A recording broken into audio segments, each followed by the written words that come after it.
امام اعظم ابو حنیفہ رضی اللہ تعالیٰ عنہ کی کرامات بیان کی جاتی ہیں کہ آپ نے ایک شخص کو وضو کرتے ہوئے دیکھا تو فرمایا کہ بیٹا تم زنا چھوڑ دو۔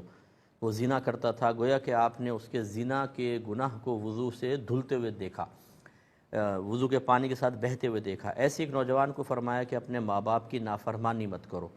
تو سائلہ یہ پوچھتی ہیں کہ یہ دونوں تو گناہ کبیرہ تھے، جبکہ ہم نے سنا ہے کہ وضو سے گناہ صغیرہ معاف ہوتے ہیں، کبیرہ معاف نہیں ہوتے، تو ان میں آپس میں مطابقت اور تطبیق کی صورت کیا ہوگی؟ دیکھیں، عمومی قاعدہ تو یہی ہے کہ وضو ہو یا نماز ہو، ان سے گناہ صغیرہ دھلتے ہیں، کبیرہ نہیں دھلتے ہیں۔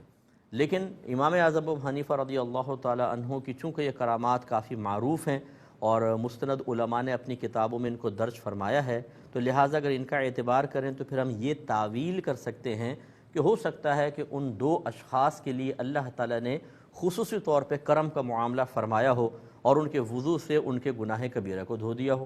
عمومی قاعدہ تو یہی ہے کہ اس سے مطلب وضو سے یا نماز سے گناہ صغیرہ ہی معاف ہوتے ہیں، کبیرہ نہیں۔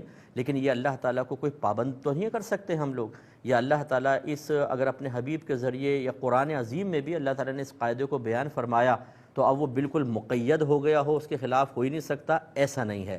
اللہ تعالیٰ چاہے تو دیکھیں نا، اگر کوئی سبحان اللہ کہے، بعض اوقات اللہ تعالیٰ نے ایک سبحان اللہ پہ بخشش فرمائی ہے۔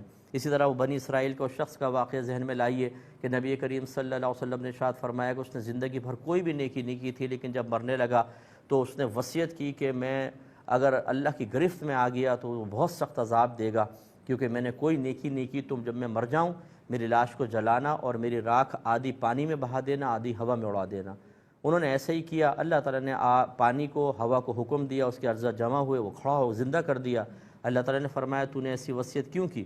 حالانکہ اللہ خوب جانتا ہے۔ اس نے جواب میں کہا اللہ تعالیٰ تو جانتا ہے، تیرے خوف کی وجہ سے۔ اللہ تعالیٰ نے فرشتوں سے فرمایا گواہ ہو جاؤ، میں نے اس کی بخشش فرما دی۔ اب یقینی سی بات ہے زندگی میں کتنے بڑے بڑے گناہ کبیرہ کیے ہوں گے، اللہ تعالیٰ چاہے تو اپنی مشیت سے معاف کر سکتا ہے۔ تو ہم یوں کہیں گے کہ عمومی ضابطہ قاعدہ تو یہی ہوتا ہے کہ نماز سے یا وضو سے صغیرہ گناہ معاف ہوتے ہیں، لیکن اگر امام اعظم کی کرامات کو سامنے رکھا جائے تو یہ بھی پاسبل ہے کہ کسی کے لیے خصوصی کرم ہو اور اللہ تعالیٰ اسی وضو سے اس کے گناہ کبیرہ بھی معاف فرما دے۔ تو یہ ذہن میں رکھیے، اللہ کو مقید نہیں کر سکتے۔